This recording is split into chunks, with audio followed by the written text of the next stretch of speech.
Twin సిరీస్లో ఈరోజు last video అండి. ఇప్పుడు ఒక ప్రెగ్నెంట్ లేడీ ఉంది అనుకుందాం. ఆమె ఒక 2 నెలల్లోనో 2.5 నెలల ఏజ్లోనో అదే గర్భస్థ శిశువు ఉన్న ఏజ్లో వెళ్ళి స్కాన్ తీయించుకుంది. స్కాన్లో వచ్చేసి 2 బేబీస్ కనిపిస్తున్నారు.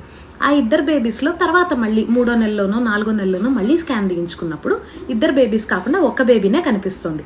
ఇంకొక బేబీ సన్నగా అయిపోవడమో చిన్నగా అయిపోయి కనిపించడమో లేకపోతే హార్ట్ బీట్ లేకుండా అంటే లోపలే డిమైజ్ అయిపోయి చనిపోయి కనిపించడమో ఇలాంటివి జరుగుతాయి అన్నమాట. ఇందులో ముఖ్యమైనది ఏంటంటే ఒక స్ట్రాంగ్గా ఉన్న ఒక బేబీ ఇంకొకటి వీక్గా ఉన్న ఒక బేబీని ఇలా కంప్రెస్ చేస్తుంది అనమాట. ఇట్లా ఒత్తేసి ఈ చుట్టుపక్కల గోడ ఉంటుంది కదండి మనకి గర్భసంచి గోడ, ఆ గోడకి దీన్ని వెళ్ళి ఇలా ప్రెస్ చేసేస్తుంది అనమాట.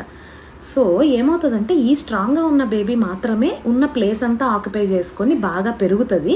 ఈ వీక్గా ఉన్న బేబీ మాత్రం పెరగదు, అది కడుపులోనే పోతుంది. డెలివరీ